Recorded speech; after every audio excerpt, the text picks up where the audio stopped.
ঢাকা বিশ্ববিদ্যালয় কেন্দ্রীয় ছাত্র সংসদ ডাকসু নির্বাচনে ডামাডোল বাজছে। আজকে থেকে শুরু হয়েছে আনুষ্ঠানিক প্রচার প্রচারণা। বিভিন্ন ছাত্র সংগঠন, স্বতন্ত্র ব্যক্তি, এমনকি প্রথম বর্ষে দ্বিতীয় বর্ষের শিক্ষার্থীরাও এই উদ্দীপনায় সামিল হয়েছে। আমরা দেখেছি যে দীর্ঘ সময় ডাকসু বন্ধ থাকার সুবাদে শিক্ষার্থীরা তাদের যোগ্য নেতৃত্ব হারিয়ে ফেলে। কিন্তু ২৪ গণঅভ্যুত্থান পরবর্তী সময়ে ঢাকা বিশ্ববিদ্যালয়, জগন্নাথ বিশ্ববিদ্যালয় এবং রাজশাহী বিশ্ববিদ্যালয় কেন্দ্রীয় ছাত্র সংসদ নির্বাচন আমাদেরকে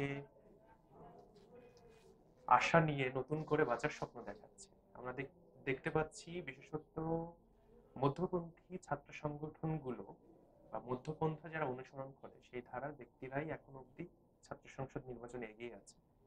বাট একই সাথে বিশেষত যারা ধর্মভিত্তিক রাজনীতির সাথে জড়িত বা সমর্থক, তাদের সাথে বাম ধারার ছাত্র সংগঠন বা ব্যক্তিদের একটা মনোমালিন্য এবং আমরা দূরত্ব দেখতে পাচ্ছি, যা দিন শেষে আমাদের ক্যাম্পাসের স্থিতিশীলতা, শিক্ষার পরিবেশ এবং সর্বোপরি ক্যাম্পাসের নিরাপত্তা বিঘ্নিত করবে বলে আমি মনে করি।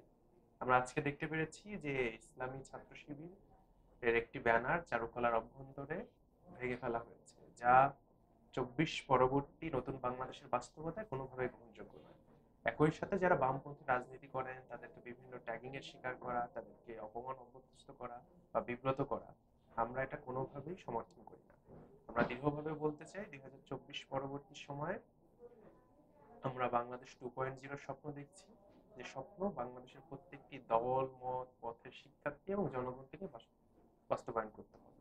তো সেই সূত্র ধরে আমরা বলতে চাই যে আজকের নেতৃত্ব আগামীতেই বাংলাদেশের জন্য কাণ্ডারি হিসাবে আসবে এবং সর্বোপরি সকল ছাত্র সংগঠন এবং মত পথের ব্যক্তিদের আমরা বলবো যে একটি সুষ্ঠু নির্বাচনের জন্য